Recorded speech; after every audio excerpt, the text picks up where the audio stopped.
What's up, guys? Welcome back to the channel. As always, if you like this video, hit the like button, but don't do it yet. Wait until we get to the end of the video and then like, comment, share, and subscribe if you have not done so as yet. So why is LGBTQ my business as a non-gay man, non-gay person? Well, I'll tell you why. It's because what goes on with the LGBTQ movement in this country and in the world, really, at this point, has ramifications for all of our lives.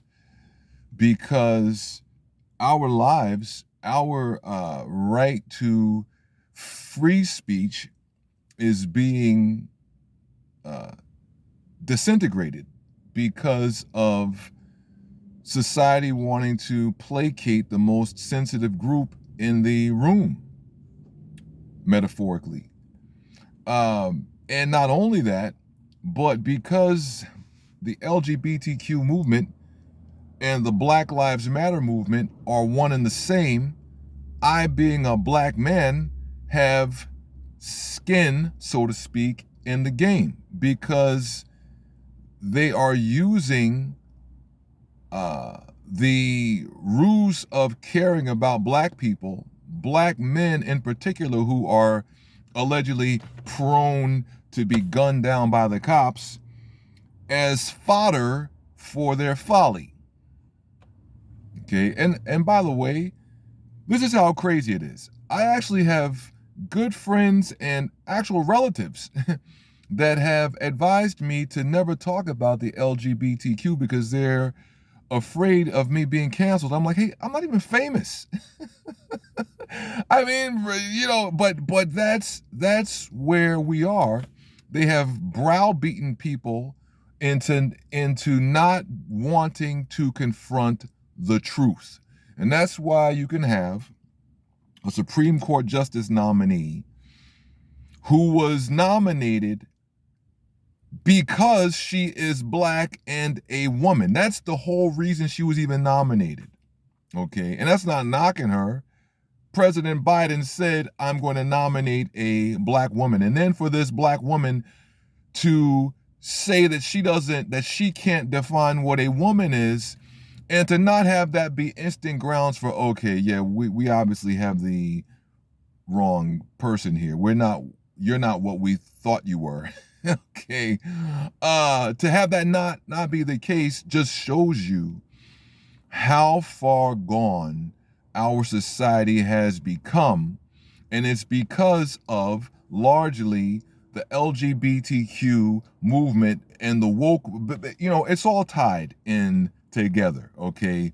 The woke movement is a neo-Marxist movement. The LGBTQ, basically, I heard somebody say today that we're headed towards woke tyranny, and that's probably that. Like, I don't think I could have said it any better. That they are trying to, in a very small minority, trying to totally reshape America. But here's the thing. Even though the LGBTQ community is not that big, it's bigger than you think. There was a poll, 20% of Generation Z people identify as LGBTQ. Now, heretofore, I think it's only been about, what was it, like 3% of the population or something like that? But this generation right here has a 20% identification rate. Why is that? It's because being woke, being LGBTQ, has been deemed cool. And let me tell you how powerful this is. Okay, the reason why exposure is so important, and that's why they're so hot about the Don't Say Gay bill, which is not the Don't Say Gay bill, but they've negatively called it that for more fake news. But the reason is because as a child, you want to be what you're exposed to that seems cool. When I was a kid, I wanted to be Sean Connery as Bond. Like, I would have been perfectly happy to have a tuxedo as a 7-year-old walking around the neighborhood with some fake vodka saying yes, shaken, not stirred. Playing baccarat for $500,000 per, right? I would have been happy, okay, because that imagery was so powerful. The dashing, debonair dude. I wanted to be Dr. J. Wanted to be 6'6" with giant hands and a giant afro, coming in here, there, and dunking on dudes. I wanted to be Walt Clyde Frazier, 6'5", with a wide brim hat on and a fur.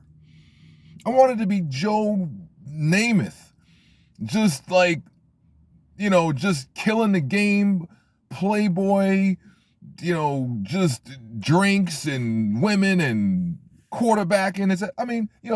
I wanted to be Billy D. Williams. Lady sings the blues wearing a cape. You gonna let my hand fall off? Or so, what did he say? I think that's what he said. The point is that's what I saw, and it was cool, okay? And now it's to a point where you don't get any brownie points if you're just a cool, quote, cis kid that wants to play with his action figures, not a doll, action figure, and play some pitch and catch with his dad, and do basketball camp. You don't get any brownie points for that. There's no cool points for that. There's no, if you're not an obvious sports phenom, okay, you don't get any cool points for that, okay? You get cool points for being, you might be trans, okay? You get cool points for having neon colored hair, for having a very sort of non-binary look, for quoting some of these woke authors, for having an Ibram Kendi quote on your lunchbox. I don't even know if they still do lunch boxes anymore. But the point is that you don't get any cool points for just being, quote, cisgender youth. All the cool points, all of the recognition, all of the, quote, privilege goes towards the LGBTQ community. And that's powerful. That's a powerful inducement for a 6-year-old, a 7-year-old who can't even process these types of things, these types of issues, to go, well, hey, maybe I'm gay. I think Taylor Lautner's kind of cute. In a manly sort of way. I don't know. You know what I mean? Really, man. This is why LGBTQ is my business. Because Black Lives Matter, that's all tied into the same pot. They're all this unholy concoction brew, toxic witch's brew that made its bones on me. Feel me? So absolutely. Since they're gonna claim that they're doing this because I'm a, quote, victim, then guess what? This is my business. And it's not just my business, it's your business too, because this attack on common sense, this attack on intellectual honesty, this attack on truth is dangerous. It is. And if you don't think it's dangerous, Tell me why a Supreme Court Justice nominee, Harvard educated in 2022, will not tell you what a woman is for probably fear of backlash. Hey man, listen, a coward dies 1,000 deaths. The brave only die once. Don't be a coward. Step up, be accountable, not just to yourself, but your future generations. The time is now. It's past time. Hey, that's this video. Now, if you like it, hit the like button. If you hate it, hit the hate button. But whatever you do, click subscribe and share, and we'll get back to you very soon with hopefully a much lighter topic. All right, bye.